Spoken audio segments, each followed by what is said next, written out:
From Trans Nzoia, let's move to Nyandarua. And the Ol Kalou by-election emerged as the most fiercely contested in recent years as the ruling party deployed its top leadership, rolled out a series of development projects, and mounted an intense campaign. But when the votes were counted, the electorate delivered a different verdict. Was it a case of too little, too late?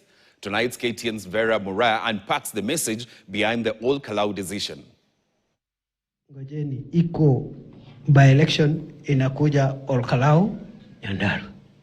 Tutakutana na huyo mwanaume hapo Nyandarua. The ruling party UDA walked into the Ol Kalou by-election with confidence, believing the seat was firmly within its reach. Mimi nangojea tukutane na huyo mwanaume. Na hiyo kifua yake anajipiga. Its leaders openly challenged the opposition, projecting confidence that victory was all but assured.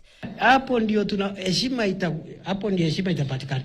But perhaps no one understood elections better than the party leader himself, President William Ruto. Na msikuwe na wasiwasi. Relax. Hii siasa, sisi ndio mafundi wa hii kitu. Hii siasa tunajua kuitengeneza siasa vizuri. Yet, as the contest tightened and the race became too closer to call, the government-led burst of activities appeared to echo an old farmer's proverb, which once again is trying to fatten the bull on market day.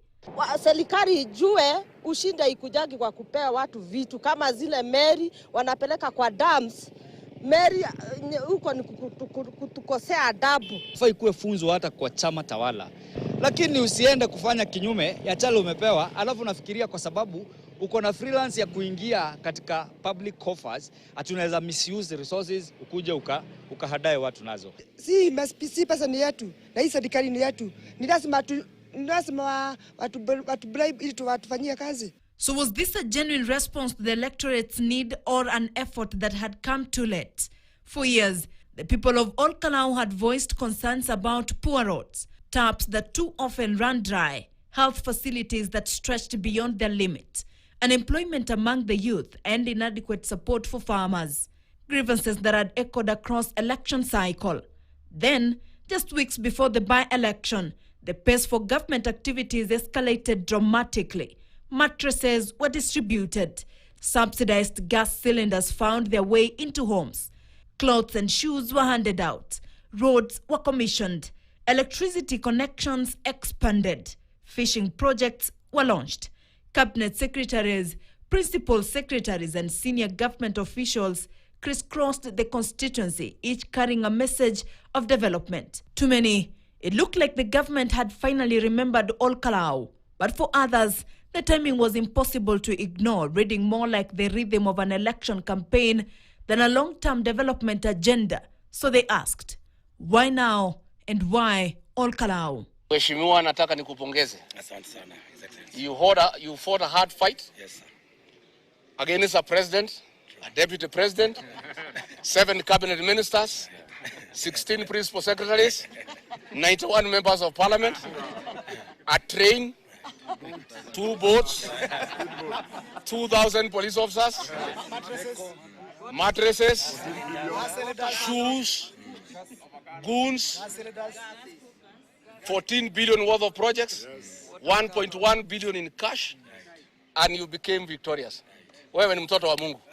Despite those concerns, the Independent Electoral and Boundaries Commission, IEBC, did not publicly announce any enforcement action or sanctions over the conduct of the campaigns before polling day. Instead, the poll body threatened to postpone the elections. As the campaigns intensified, so did the violence.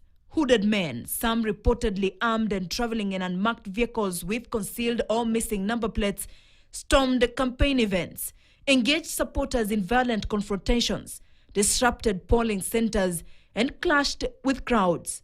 Journalists covering the exercise were assaulted. Cameras were confiscated. But Ol Kalou voters walked into the ballot booth carrying with them more than memories of newly launched projects and the shadow of intimidation, fear, and cash handouts. And a long record of what had changed and what had remained unfinished was clear in their mind. They did not remember the gas, the mattresses, the cash handouts. And as President William Ruto himself once said, they weighed track records. Wananchi wako na akili, wanajua kila kiongozi lazima ukuwe na track record, lazima ukuwe na maono, lazima ukuwe na mpango. And so Ol Kalou voters cast their votes. The outcome sent ripple through political circles. The ruling party was defeated. And in the end, the old farmer's wisdom appeared to carry the day. A bull cannot be fattened on market day. The ruling party was whitewashed. Even before the Independent Electoral and Boundaries Commission declared the official results, some leaders allied to the ruling party had already conceded defeat publicly, acknowledging the race had slipped away. Hours later, Deputy President Kithure Kindiki admitted lessons had been learned and that the party will have to return to the drawing board. The story of Ol Kalou therefore became more than a story of a by-election. Just as no farmer can transform a neglected cow into a prize animal on the eve of market day, no government can rely solely on late efforts to secure public confidence. It has to take a track record. Vera Mora.